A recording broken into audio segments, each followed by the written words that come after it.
So welcome to the next lecture of solutions. So अब तक हमने इस चैप्टर के काफ़ी सारे टॉपिक्स कंप्लीट कर चुके हैं। लास्ट टॉपिक हमारा जो था वो वेपर प्रेशर था। सो आज का जो टॉपिक रहेगा that is colligative properties and there are 4 colligative properties. हम हर एक लेक्चर में एक एक कॉलिगेटिव प्रॉपर्टीज़ पढ़ेंगे। So first of all colligative properties. So colligative Latin में होता है, को मतलब होता है टुगेदर एंड लेगेटिव का मतलब होता है बाइंडिंग। तो मतलब कोई एक ऐसी प्रॉपर्टी है जिसकी वजह से बहुत सारी प्रॉपर्टीज़ पे अफेक्ट होता है। सी हमने लास्ट लेक्चर में पढ़ा था कि अगर हम किसी वोलेटाइल सॉल्वेंट में नॉन वोलेटाइल सोल्यूट ऐड करते हैं तो वेपर प्रेशर डिक्रीजेस। सो इस डिक्रीज इन वेपर प्रेशर या रिडक्शन इन वेपर प्रेशर की वजह से बहुत सारी प्रॉपर्टीज़ अफेक्ट होती है। सो इसीलिए इन्हें कॉलिगेटिव प्रॉपर्टीज़ बोला गया, colligative. Okay, so there are basically 4 colligative properties which are related to this. So first one is relative lowering of vapor pressure of the solvent. Relative lowering. So relative का मतलब होता है कि किसी हम standard या रेफरेंस से compare कर दें। लोवरिंग मतलब वेपर प्रेशर सॉल्वेंट का पहले कितना था अब कम हो गया, ठीक है। सो उसमें हम वो कंपेयर करेंगे। Second, elevation of the boiling point of the solvent. से सॉल्वेंट का कोई एक पर्टिकुलर बॉइलिंग पॉइंट होगा। सपोज़ वाटर है, वाटर का बॉइलिंग पॉइंट हम जानते हैं कि 100 डिग्री सेल्सियस होता है। अब उसमें आपने नॉन वोलेटाइल सोल्यूट डाला, नॉन वोलेटाइल सोल्यूट डालने के बाद उसके वेपर प्रेशर में डिक्रीज़ आया होगा, रिडक्शन हुआ होगा, तो उसकी वजह से उसका बॉइलिंग पॉइंट हो जाएगा अब थोड़ा ज़्यादा एलिवेट हो जाएगा। मतलब अब 100 नहीं, 100 प्लस कुछ टेम्परेचर पे वो बॉयल होगा। Next third is depression of the freezing point of the solvent. See जैसे बॉइलिंग पॉइंट एलिवेट होता है वैसे फ्रीजिंग पॉइंट जो होता है सॉल्वेंट का वो डिक्रीज़ हो जाता है। फॉर एग्ज़ाम्पल हम वाटर का फ्रीजिंग पॉइंट जानते हैं 0 degree Celsius. So water generally 0 degree पे फ्रीज़ हो जाता है। जब उसमें आप नॉन वोलेटाइल सोल्यूट डालोगे तो क्या होगा, वो अब 0 से थोड़ा और कम टेम्परेचर पे फ्रीज़ होगा। So that is known as depression of freezing point. Next is osmotic pressure of the solution. See osmotic pressure क्या होता है, बायो वाले स्टूडेंट्स को पता होगा कि what is osmosis. So osmosis होता क्या है बेसिकली, अगर हम सपोज़ कोई ब्लड सेल है और ब्लड सेल्स को हम किसी ऐसे सॉल्यूशन में रखते हैं जिसमें हमने सपोज़ NaCl मिला है। सो दो चीज़ें हो सकती, तीन चीज़ें हो सकती हैं। या तो कुछ भी ना हो, सेल के साइज़ सेम रहे। सेकेंड हो सकता है कि सेल का साइज़ श्रिंक हो जाए। थर्ड हो सकता है सेल का साइज़ स्वेल हो जाए और वो सेल बर्स्ट हो जाए। So this process is known as osmosis. इसमें सॉल्वेंट मॉलिक्यूल्स का मूवमेंट होता है across the semi permeable membrane. इसको हम काफ़ी डिटेल में पढ़ेंगे। सो ऑस्मोटिक प्रेशर बेसिकली वो प्रेशर होता है जो ऑस्मोसिस को रोकने के लिए यूज़ होता है। So that is osmotic pressure. Okay, so ये सारी कॉलिगेटिव प्रॉपर्टीज़ होती है, बेसिकली डिपेंड करती है नंबर ऑफ सोल्यूट पार्टिकल्स पे, not on the nature of solute particle. So first colligative property relative lowering of vapour pressure को हम थोड़ा डिटेल में पढ़ते हैं। So relative lowering of vapour pressure, last class में हमने ये पिक्चर देखी थी। इसमें हमें क्या दिख रहा है कि यहाँ पे एक वोलेटाइल सॉल्वेंट है। वोलेटाइल मतलब क्या है, अपने आप इवेपोरेट होता है और वेपर फेज में जाता है। सो इसके मॉलिक्यूल्स जब वेपर फेज में जाते हैं तो इस सॉल्वेंट पे प्रेशर लगाते हैं, that is known as vapour pressure.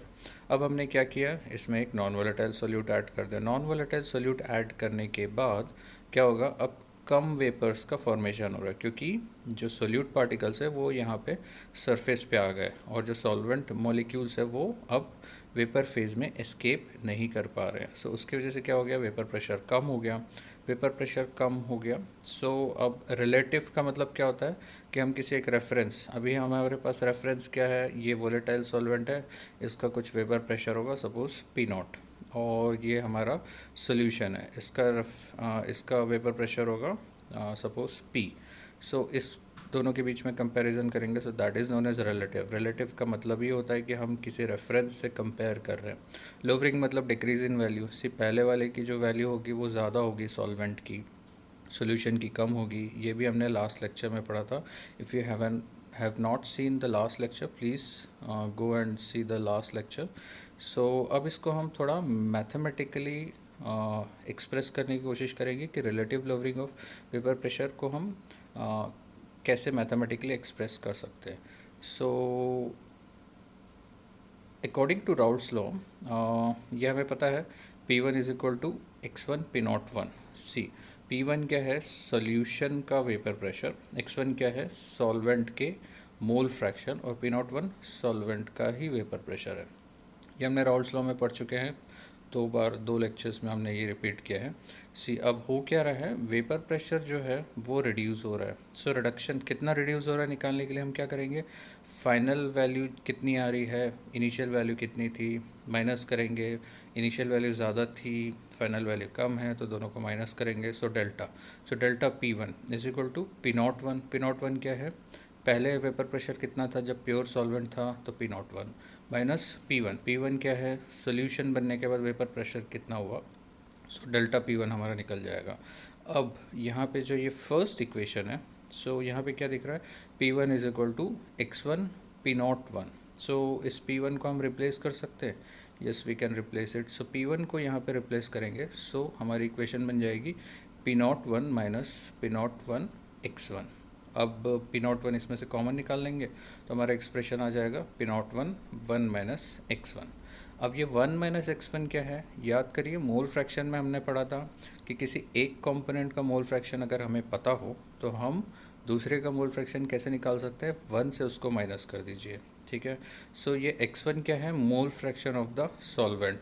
अगर हमें सोल्यूट के मोल फ्रैक्शन निकालना है तो क्या करेंगे, 1 माइनस x1 करेंगे. तो सपोज सोल्यूट के मोल फ्रैक्शन है x2. सो x2 क्या हो जाएगा, x2 equal to 1 minus x1. सी अब हमें पता है x2 is equal to 1 minus x1 है, तो हम प्रीवियस इक्वेशन जो थी उसमें हम 1 माइनस x1 की जगह लिख देंगे x2 क्या है, mole fraction of the solute, non volatile solute जो हमने ऐड किया है वो. सो अब इक्वेशन को हम लिख सकते हैं डेल्टा P1 और P01 को हम यहाँ पे नीचे ले जाएंगे. सो क्या हो जाएगा, delta P1 upon P01 is equal to x2. Okay.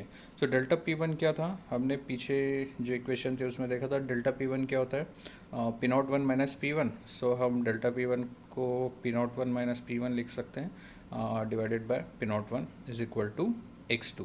So this is the expression for relative lowering of vapour pressure.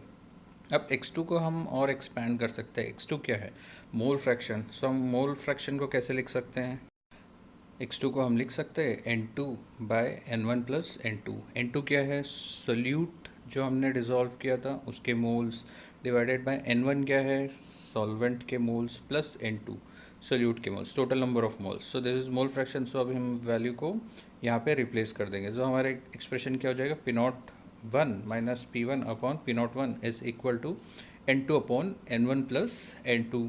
ठीक. सी अब कंडीशन कई बार ये आती है कि हमारा जो सोल्यूशन होता है काफ़ी डाइल्यूट होता है. सो उस कंडीशन में क्या करेंगे, जो N2 होगा, मतलब सोल्यूट के जो मोल्स होंगे वो काफ़ी नेग्लिजिबल होते हैं.